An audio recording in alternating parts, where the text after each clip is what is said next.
Eu vou ler um versículo da Palavra de Deus no Novo Testamento. Na segunda carta de Paulo a Timóteo, no capítulo 1, um versículo só. Aliás, eu vou ler 2. Seria só o 12, mas eu quero ler o 11 e o 12. Então, 2 Timóteo 1, versículo 11 e 12.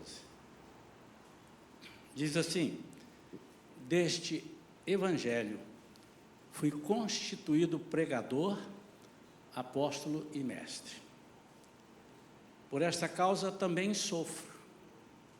Todavia não me envergonho, porquanto sei em quem tenho crido, e estou plenamente convicto de que Ele é poderoso para guardar o que lhe confiei, em outras versões, para guardar o meu tesouro, até aquele dia, com D maiúsculo, que é o dia do Senhor, a volta, o dia do juízo.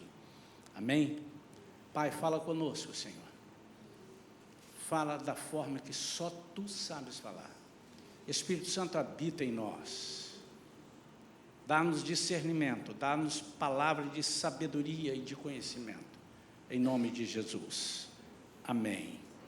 Essas palavras são palavras do apóstolo Paulo, após um tempo de caminhada com Jesus.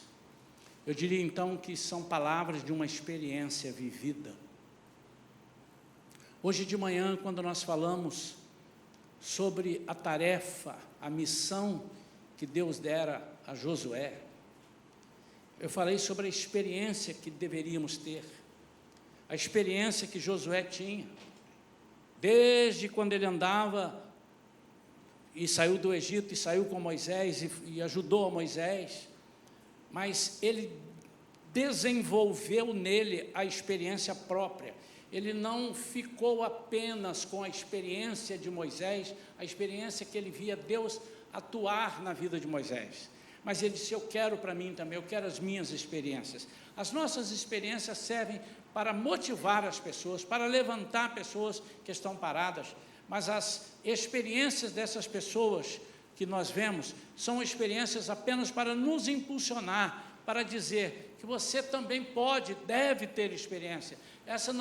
As experiências com Deus não são reservadas para alguns, é para todas as pessoas.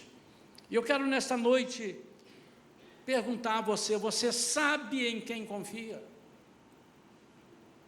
Você tem certeza de que você tem confiado em quem pode confiar? E aí, antes que eu venha para a Bíblia, eu te pergunto: você tem confiado em pessoas que são dignas de confiança? Você tem confiado em amigos, em amigas, em parentes até, que são dignos de confiança? O que é que são dignos de confiança?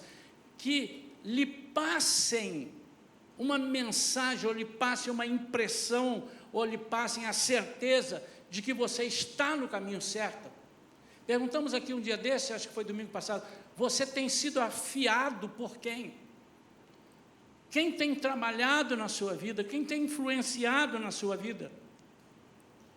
E essas palavras do apóstolo Paulo, quando ele está dizendo aqui: eu sei em quem tenho crido, ele está dizendo assim: eu tenho mais do que argumentos, eu tenho vida para dizer que eu posso crer em Jesus.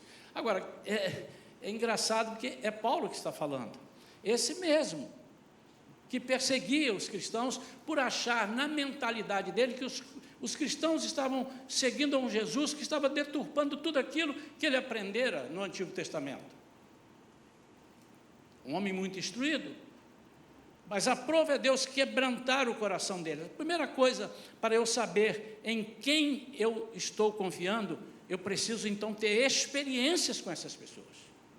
Você vai abrir um crédito em algum lugar, e se você nunca abriu, eu sempre comprei à vista, você é uma das pessoas que muito provavelmente vai ter dificuldade de arranjar crédito, porque você sempre comprou à vista.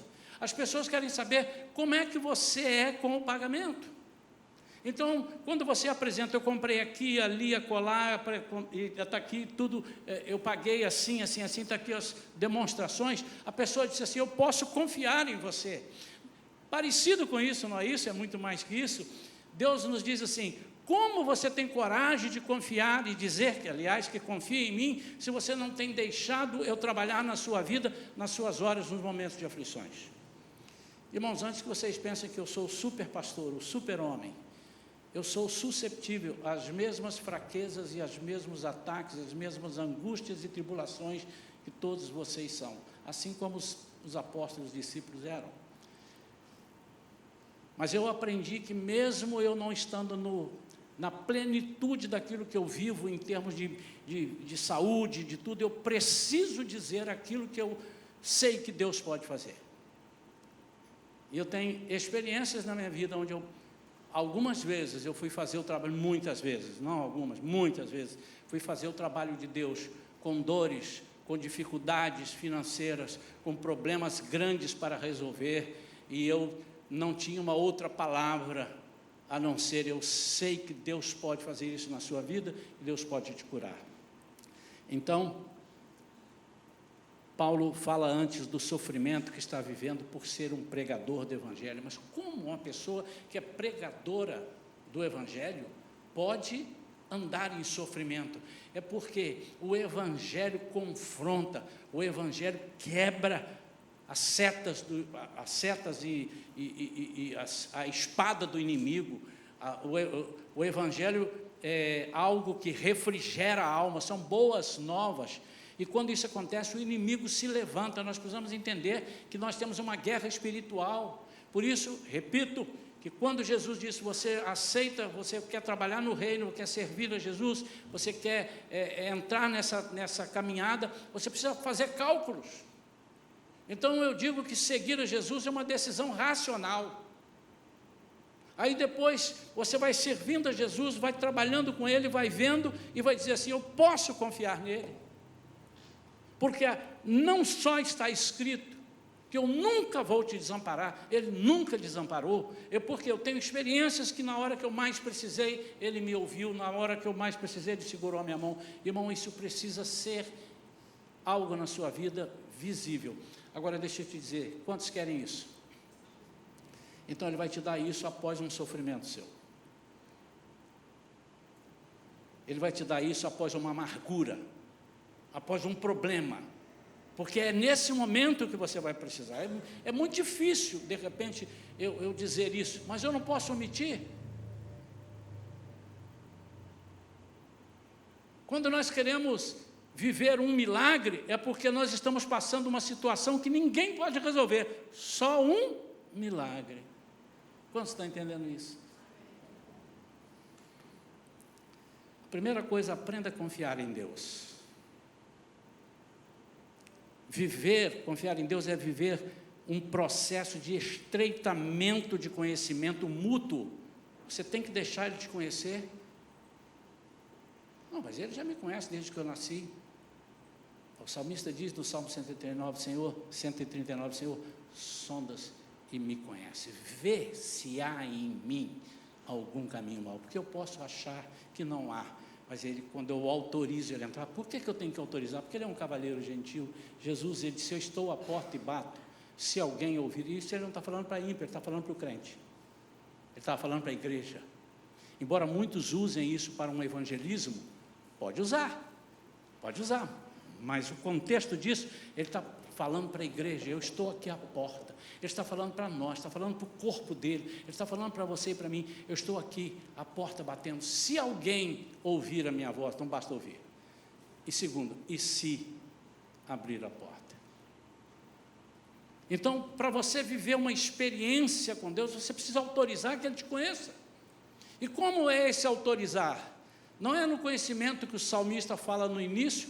Ele diz assim, antes de você ser concebido, o Senhor já sabia. Não é esse conhecimento, é o conhecimento de trabalhar dentro da sua vida, de trazer para fora as coisas que precisam ser trazidas para fora, para que Ele possa anular, para que Ele possa, com a sua boca declarando, Ele possa dizer, então eu vou te dizer o que você vai fazer. Você está reconhecendo.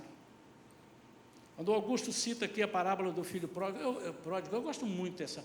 Eu, desde criança, ouço pregações disso. Eu devo ter ouvido 1.396.000 vezes, né? Muitas vezes.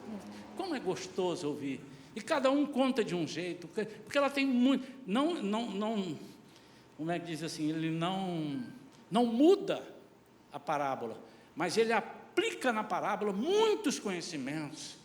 E uma das coisas que me chama a atenção é que quando aquele filho lá deduz, eu vou levantar, e ele começa a pensar, como é que meu pai vai receber? Ele não diz isso, mas está dentro, está intrínseco, está aqui nas entrelinhas.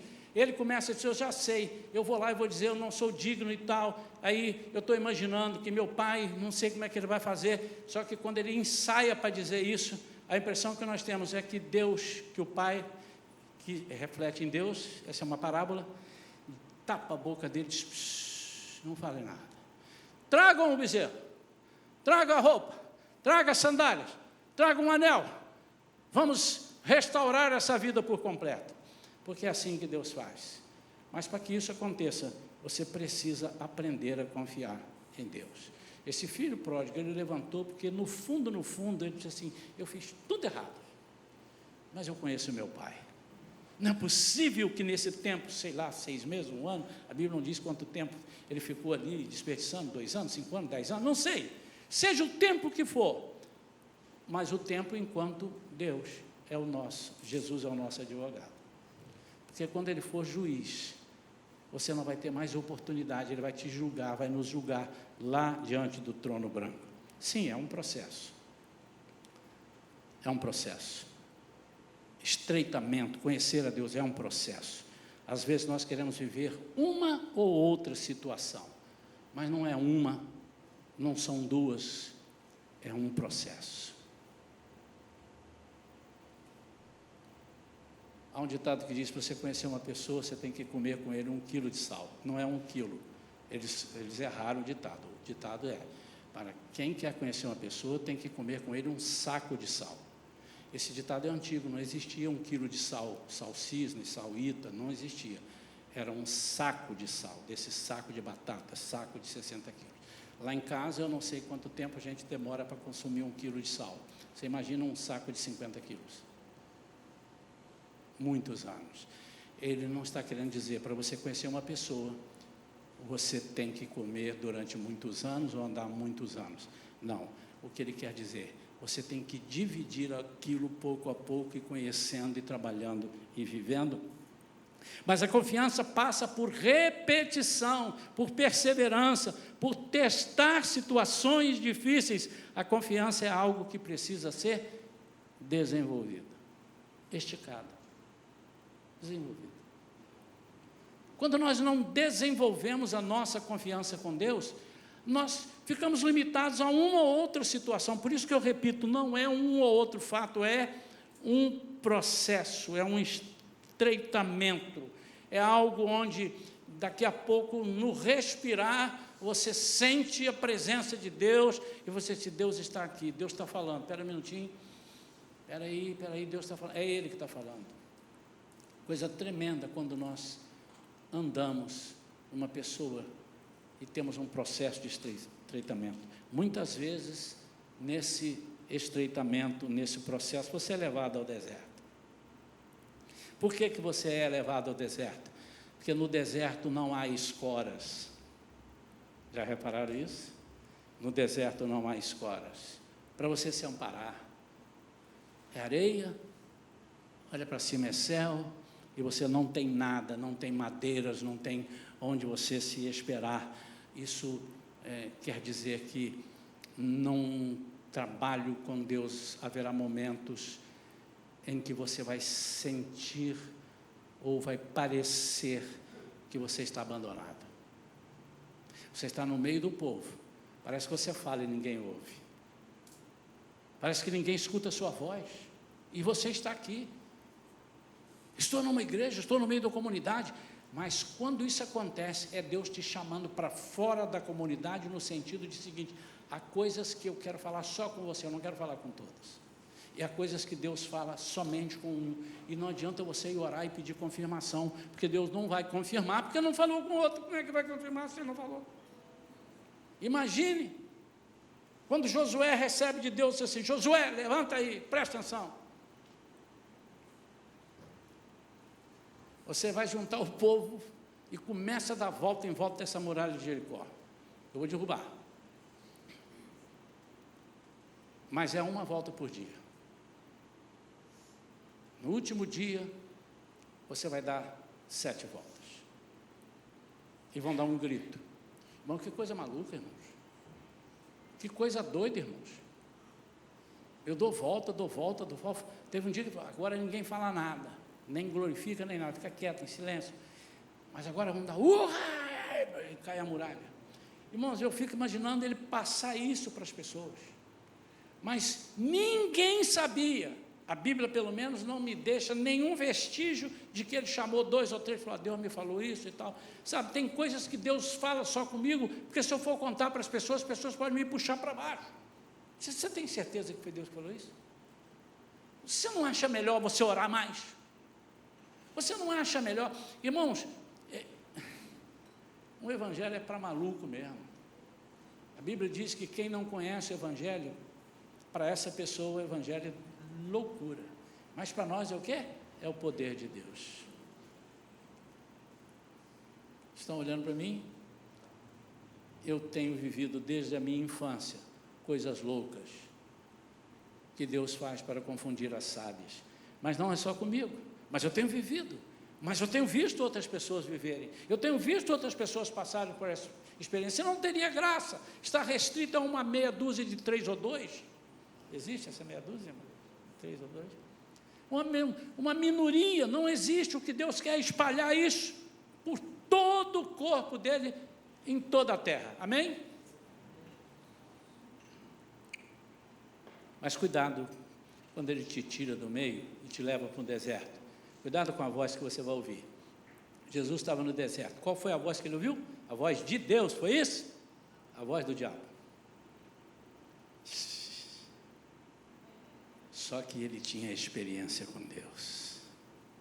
Essa voz, esse cara está dublando. Esse cara está parecendo que está bonzinho comigo. Porque ele só falava: eu sei que você é filho de Deus.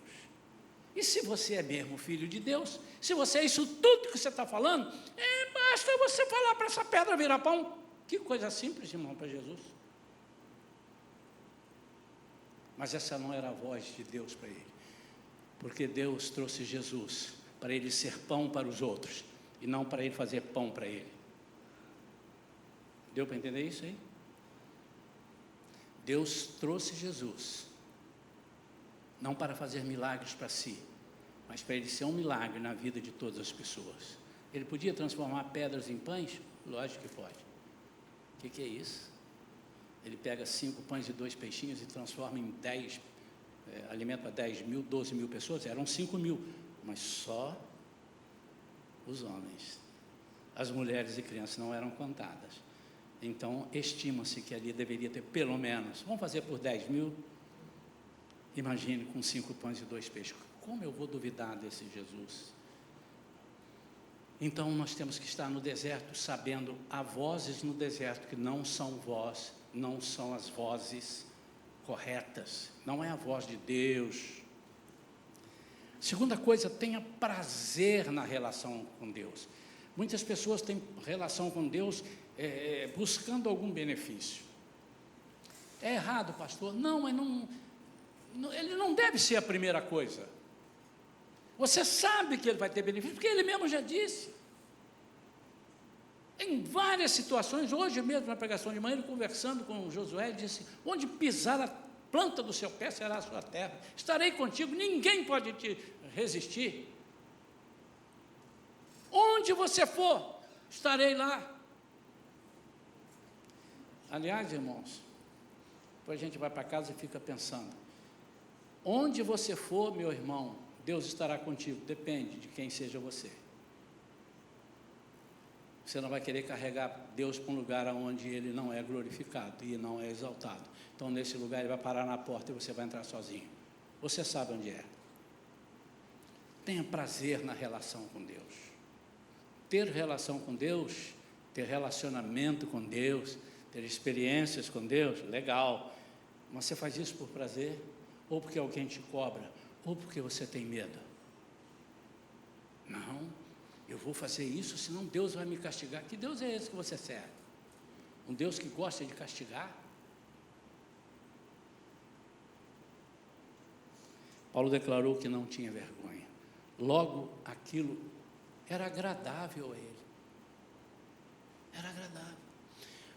Se você entender o contexto, Paulo era uma pessoa, vamos dizer assim, de uma cultura, para os discípulos ali, ele era o mais culto de todos. Para os apóstolos, ele era o mais culto. As pessoas dizem que Paulo não tinha dinheiro, que ele fazia tenda para sobreviver. Não, se você lê a história de Paulo, ele era uma pessoa bem de vida. Ele abandonou aquilo, ele trocou aquilo para seguir a Jesus. Ele fazia suas tendas, porque ele não queria ser pesado. Ele não queria ficar recebendo todo o tempo. Ele disse, não, eu quero fazer as minhas tendas. Nós, não sei se já passou por essa parte aqui, mas estudando Atos, você vai poder passar por isso aí, mesmo que en passant, em homenagem às Olimpíadas que estão sendo na França, então eu falei em francês.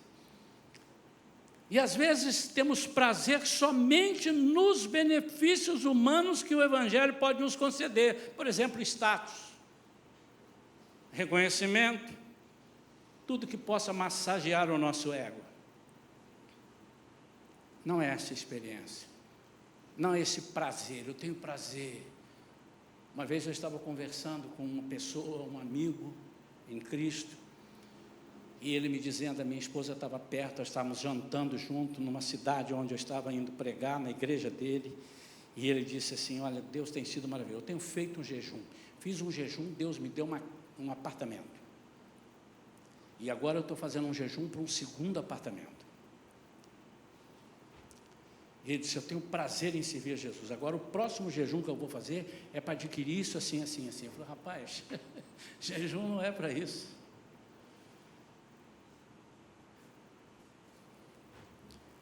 Por acaso você conseguiu aí, por algumas razões, mas não tem nada a ver. Jesus, vou fazer os...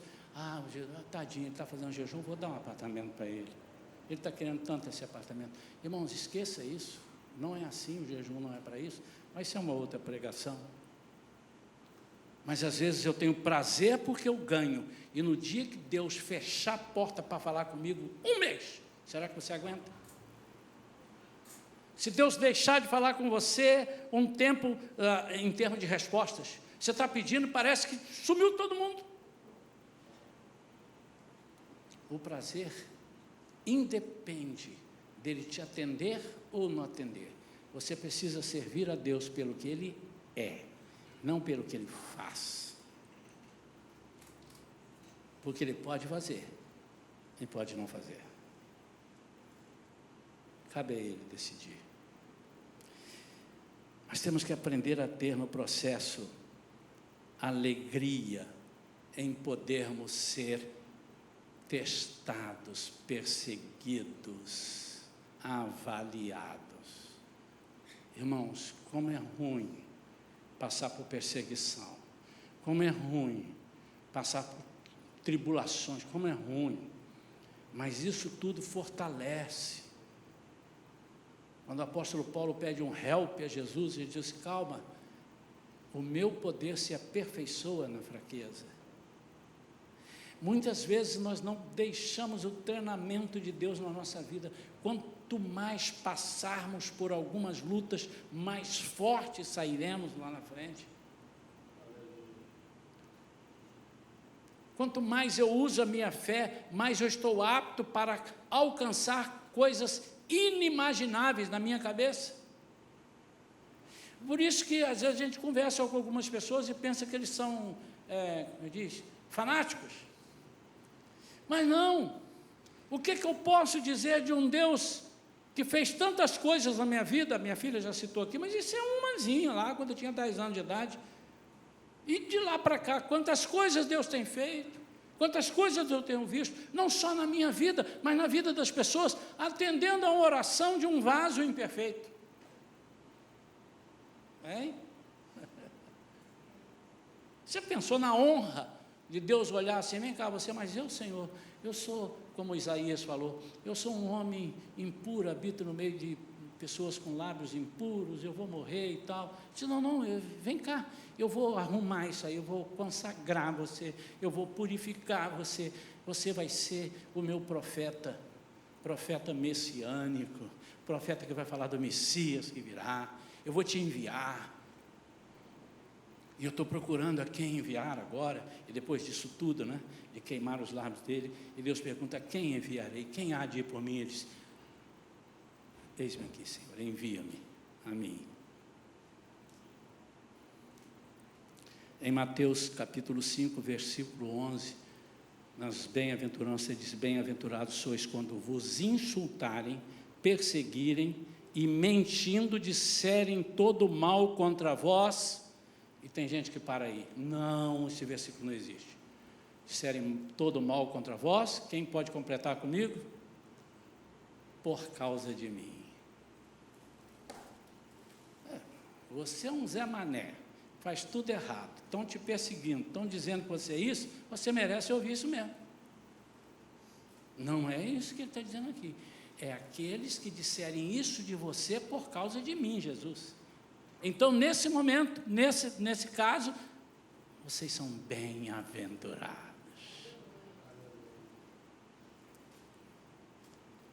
Aprenda com as tribulações. Devemos aprender com as tribulações. Quantos querem aprender com as tribulações? Umas 2 ou 3 mãos só levantarem agora. Que é difícil, né? Muito difícil. Eu falo isso mesmo para descontrair a igreja. Pastor, o senhor vai me pedir um negócio desse? Mas você vai aprender com o quê? Quantos irmãos declaradamente estão aqui nessa noite e que precisam de ter mais paciência? Você é muito impaciente e tem orado a Deus, Senhor, eu quero ser mais paciente. Tem alguém assim hoje? Aqui? Levanta a mão. Pode levantar a mão bem alto. Para Deus registrar. Tem um celular lá no alto, assim. Tem mais? Tem mais? Todos são pacientes? Uau!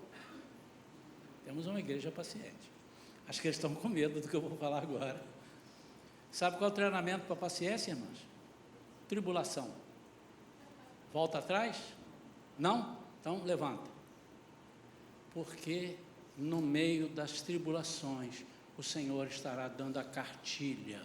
Ele vai dizendo para cá, para lá, avance agora. Qual o treinamento para músculos ficar forte? Pesos. E se você vai para a sala de musculação e quiser levantar peso de 2 quilos, ô irmão, pode começar com 2 quilos, mas daqui a pouco você está com 10, com 20, com 30, senão você não vai ficar forte. São as tribulações que nos aperfeiçoam no conhecimento de Cristo.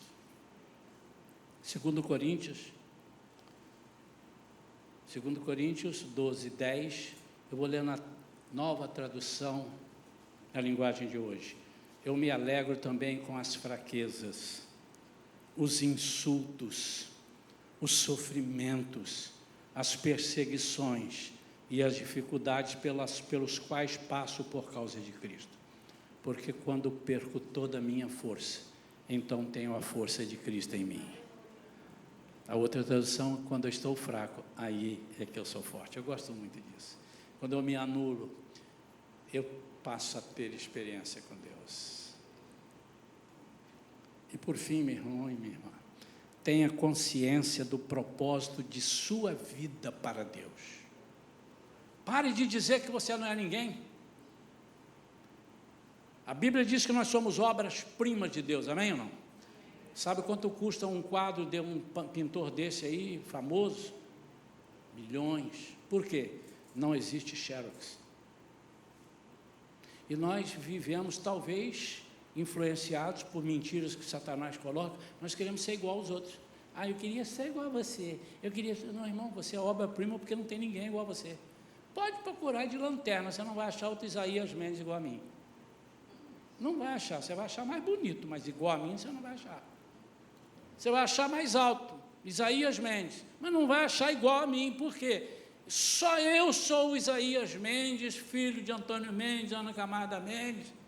com essa identidade, com essa pessoa. Não tem dois. Não há dois. Por isso eu sou caríssimo.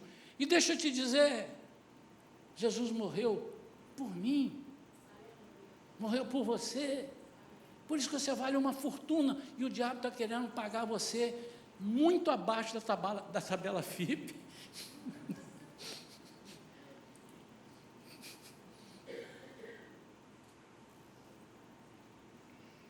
Valorize-se, irmão. Valorize-se assim, não. Mas valorize nesse sentido, dizendo: eu sei em quem eu devo crer, eu tenho crido. Eu sei em quem eu posso confiar. E eu sei que Ele tem guardado. Isso aqui ele faz uma alusão a um processo bancário. Quantos têm aqui R$1 milhão guardado no banco? Diga amém. Vocês não têm R$1 milhão? É pela fé, irmão. Fala aí. 1 milhão. Ah, já sei. Quantos têm 5 milhões? Vocês queriam mais. 5 milhões. Você sabe onde você vai colocar? Eu estava conversando há um tempo atrás com uma pessoa, disse assim: rapaz, você sabe que eu ganhei um dinheiro razoavelmente alto. E agora eu estou com um problema, porque eu não tinha o dinheiro. Agora eu estou com um problema, porque eu tenho o dinheiro. Eu não sei onde eu vou colocar, qual banco. Se o governo vai e congela, se não sei, aí ele ficou. Eu vou botar debaixo do colchão. Não, mas debaixo do colchão vem um ladrão e leva. Trabalhei no banco uma vez, a Vera trabalhava, no banco que ela trabalhava, entrou um ladrão lá e começou a render. E ele começou de lá para cá, e a sua colega lá pegou tudo que ela tinha, joias, até que o ladrão chegou, jogou dentro da caixa de lixo dela ali e ficou ali. Aí o ladrão saiu recolhendo, olhou, pegou a caixa de lixo dela e para recolher tudo, levou tudo. Isso é caso real. O banco lá em São Paulo, onde ela trabalhava, né? Santo Amaro. Que coisa tremenda, irmãos. Às vezes a gente quer depositar onde não tem segurança. Tenha consciência do propósito de sua vida para Deus. Sentimento de que vale a pena passar tudo o que passamos.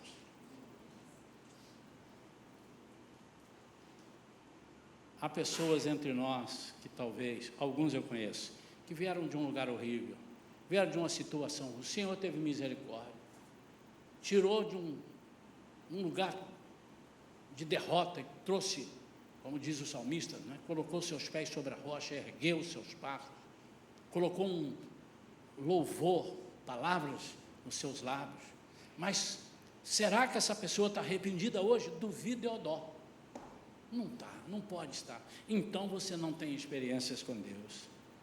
O Senhor promete estar sempre conosco quando estamos a serviço dEle.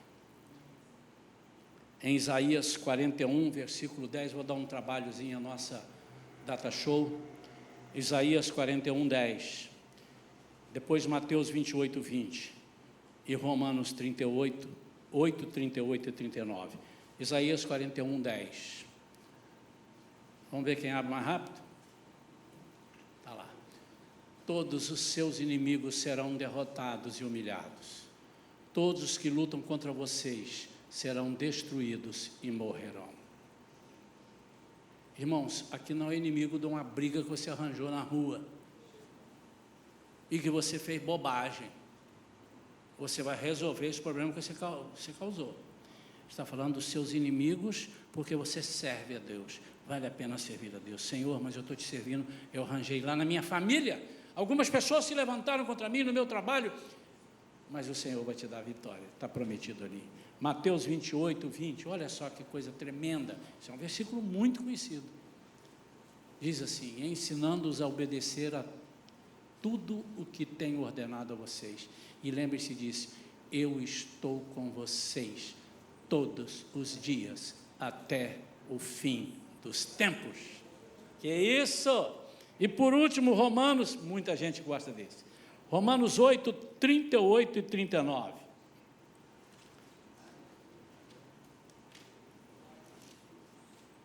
Diz sim, portanto, vou ler aqui na minha Bíblia, 38 e 39. Diz assim: portanto, estou seguro de que nem morte, nem vida, nem anjos, nem demônios, nem o presente, nem o futuro, nem quaisquer poderes, nem altura, nem profundidade, nem qualquer outra criatura poderá nos afastar do amor de Deus que está em Cristo Jesus, nosso Senhor. E o povo diz: amém, e aplauda ao Senhor, amém.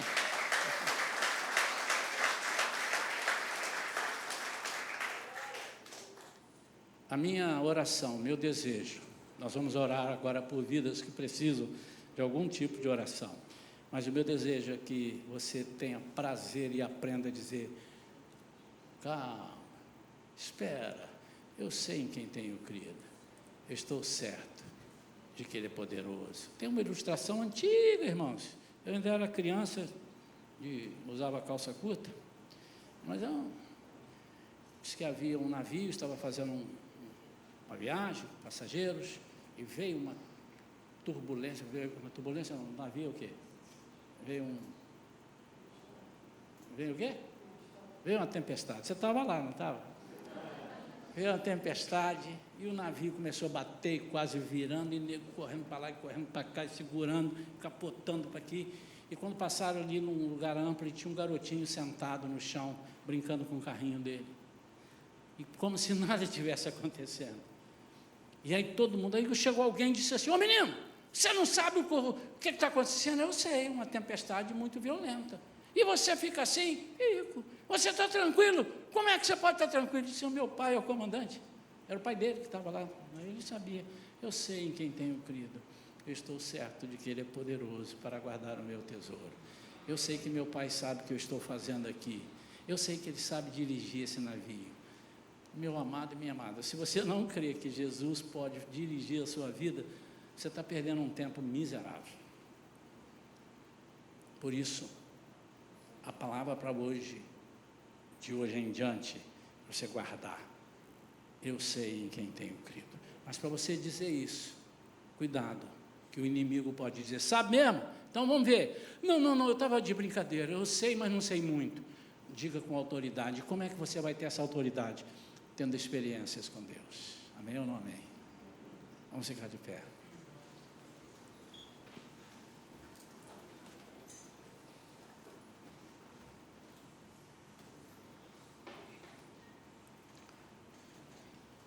Quantas pessoas precisam que nós oremos? Nós estamos falando